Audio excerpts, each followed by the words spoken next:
Hey, I'm Chad and welcome to Low Life Machining. Today we're getting into putting a power feed on an XLOexcello mill that isn't supposed to have a power feed on it.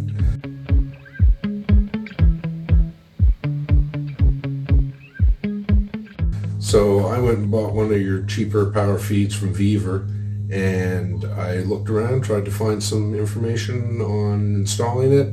There was nothing. So I came up with a plan that basically utilizes all the parts of the mill that are existing, and if we had to go back to original, we still can. The only difference is we do have to do some machining to the body of the mill, but not a lot.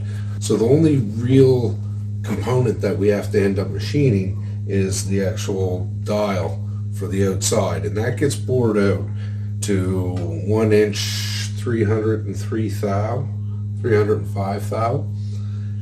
And what that is for is to allow it to slide on over our brass gear.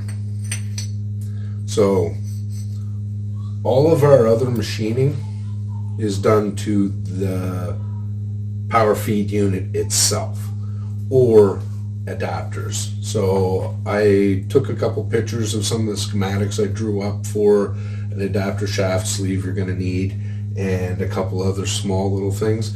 So this is the sleeve you're going to need, and basically what this does is it steps up your shaft size on your mill to accept the power feed unit. Now, in doing so, I was looking at the original pieces that came with it, and if we were to use those, which we can't, but if we were to, then we would have a keyway cut into this shaft too far through our sleeve. So what I ended up doing was keeping the sleeve the whole length and then boring out your brass piece and putting in a key. Basically, the reason we have to go with this the way it is because unlike a Bridgeport mill, there is no thread here. So this shaft goes directly into the center of the mill. So we're going to leave this here, and I didn't want to get into cutting it off and threading it, though you probably could, because then you're trying to thread something on the mill, and it just didn't seem right. And I still wanted to be able, like I said, to go back to factory settings if we have to. So we've even used the hole for the old split pin or spring pin, and that hole is actually located on this collar as well, so that when this slides on, this will be what holds this in place with a split pin. So what we're getting into right now is just putting most of the assembly together. We're going to get the motor mounted.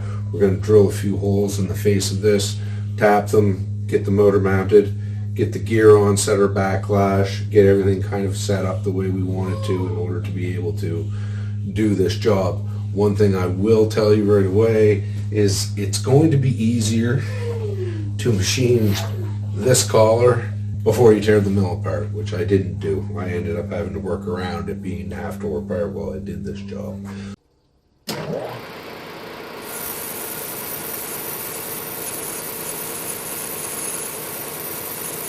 So here we have the brass gear in the lathe. We're just boring that out to 0.945, and that will allow for the new spacer shaft to slide through. Then we're going to add a keyway here after this.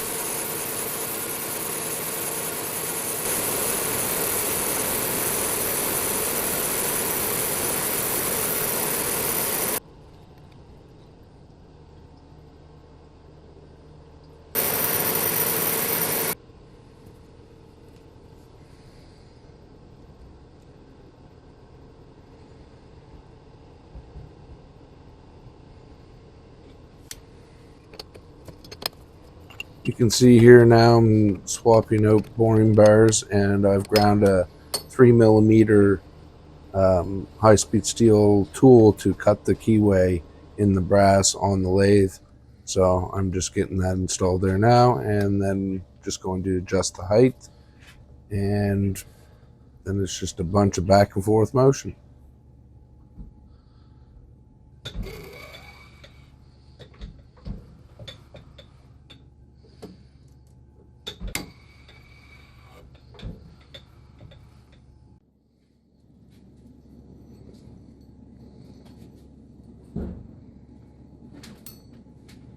The 3mm key that came with this kit fit perfectly, and we're ready to move on to the next part. So now that we have the spur gear here, we bored that, keyed it, we need to have our number dial slide on over this. So that's what we're getting into now. We're gonna bore this out, bore this diameter here, and then make a new indent here to clear the back of the gear. The other thing that I noticed is the shims will have to be cleaned out as well. So we're gonna have to do that as well. But really, it's actually not too bad once you grasp everything you have to do.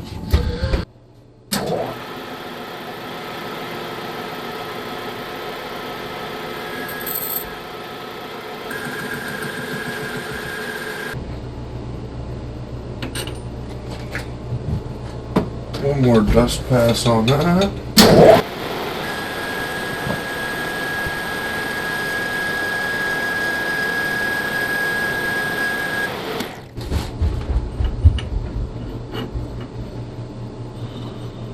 That fits nice.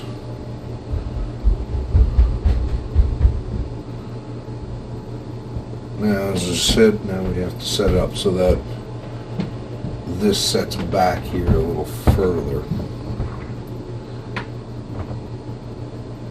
And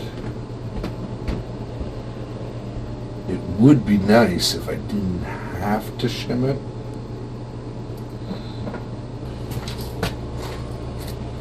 So I've roughly calculated the approximate estimate of how far that's going to sit into the motor, and then how much it'll leave out. So we'll probably leave out about 110 thou. So we're going to touch off probably on the outside here, and then come in 108 thou.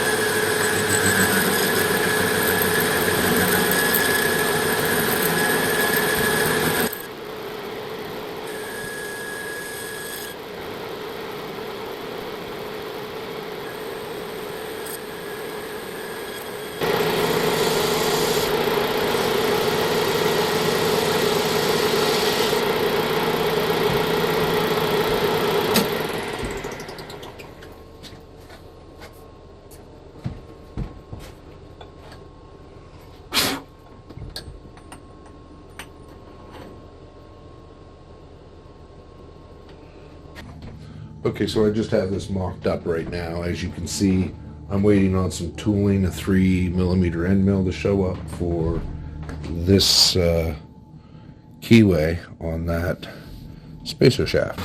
Surprise, so we got the tooling, and we're just going to whip this keyway off right quick and move on to the next one.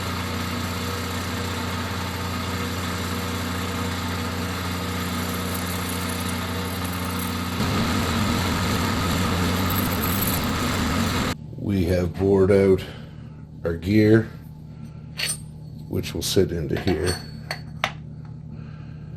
And then this is our dial. So when that all sits on, like so, there's our dial. So everything should fit relatively tight. And if you notice, this doesn't protrude through here. So when we're done, we're still going to be able to use this piece. Come on, baby. Play nice. There we go. With this piece, same as before. And everything should stay all lined up and stuff.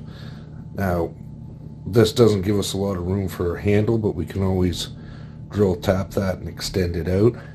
The beauty of all of this is that if we want to take this power feed off for any reason and not use it, the only thing we have to bush is this piece again. Okay, now that we've got this back on here, and you can see that there's a little bit of play there. So what this collar does is actually keeps that play at bay. So we're going to install this collar, and it lines up with this hole here. Okay.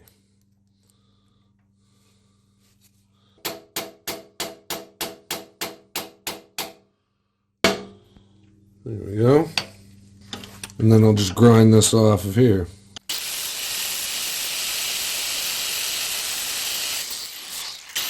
Okay, now that we have that in place, we're going to mount our motor on.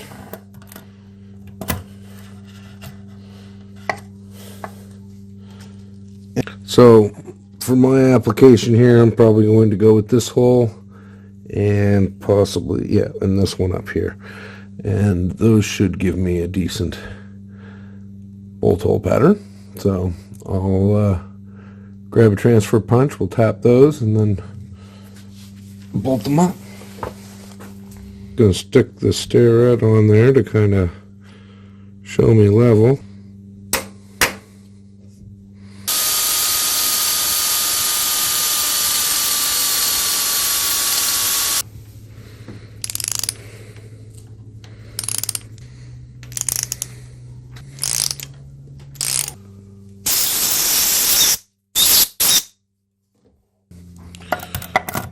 Now that we got the first one tapped, we can get that in place to drill our second one.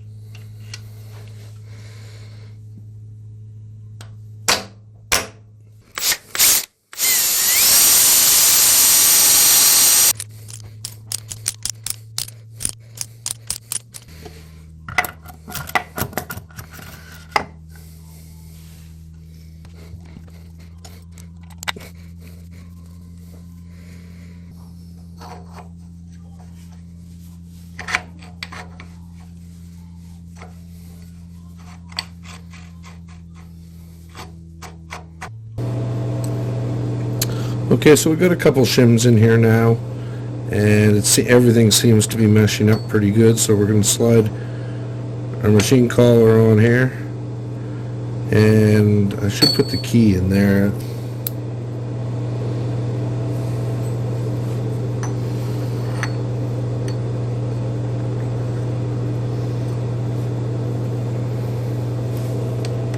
Slide this on here.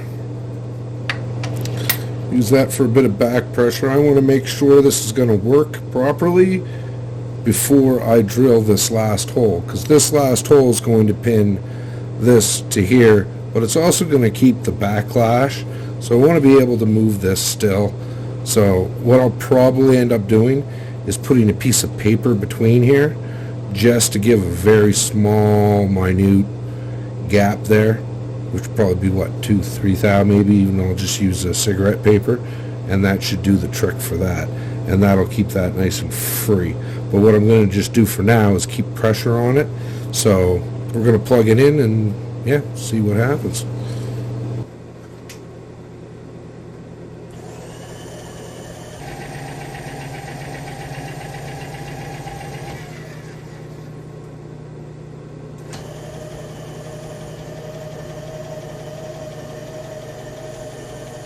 Everything works. It's not as fast as I'd expected it to be, but really it's hauling a lot of weight, so I'm actually impressed that it is still working. I don't know how long that brass gear is going to last. I took the shims out because it wasn't engaging far enough in, so I'm hoping that that should be okay. I guess really the only thing we can do now is get this drilled out so that we can bolt that on tight.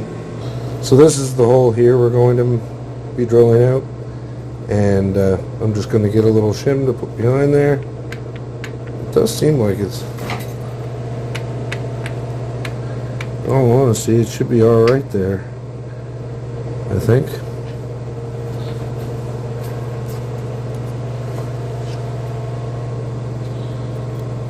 fact, if anything, that's kind of where I want to shim at, right there. I think that one will do the trick.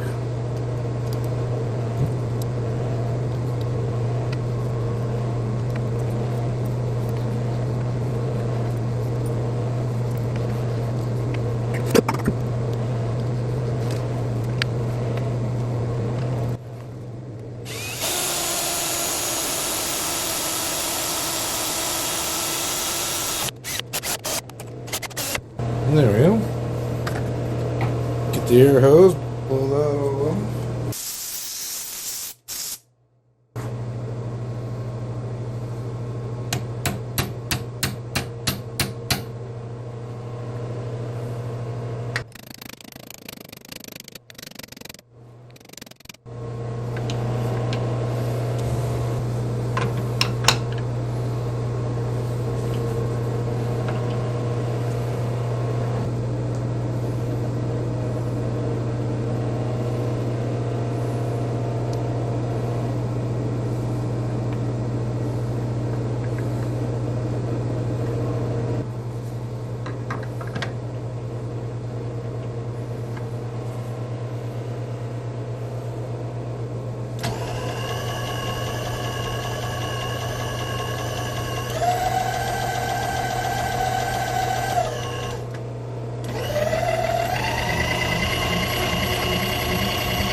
Okay, now that we have all that installed, this is that other piece now. I already got the washer and whatnot on it already, so I'm not going to worry too much about it. I'm just going to clean this up a little bit, put a bit of blue Loctite on here to fit into here, and then that should hold this little stub into place.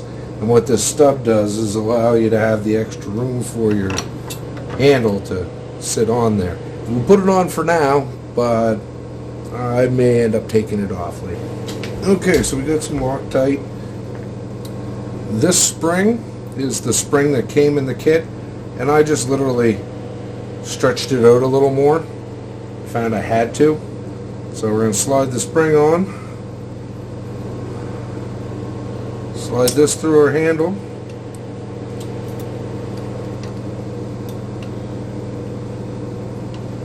And then again, this is just a little extender just to extend the shaft out. So we're just going to give that a little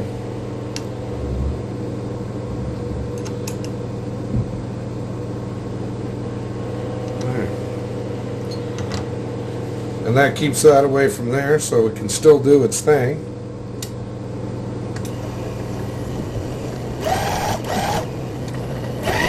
Doesn't get in the way, but if we need to, we can lock it in and bring it up and down. The only thing I have to do now is hook up the limit switches. So I'm at the top of my travel, pretty much the top, and I found that what we're going to do is we're just going to skim this off the back of this, and then yeah, we'll just mount that up and drill a hole through it and drill it into here somewheres and tap it and Auntie Bobby. 1/4 inch hole down through this.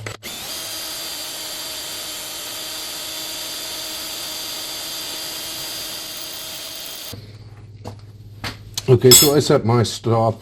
I'm maxed out here, and when I center dab that, I maxed out the spring on the stop switch.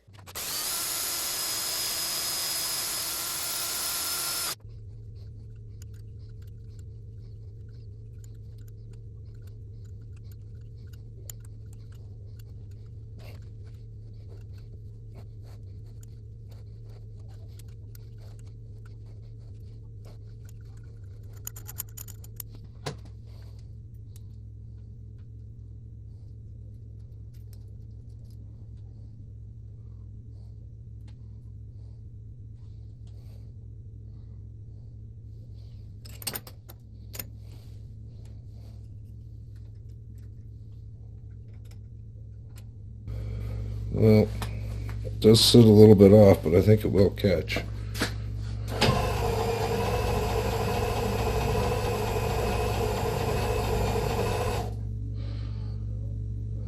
Yeah. And then if we had to, we can still wind it up the rest of the way, which I don't see a need to do, but we can. So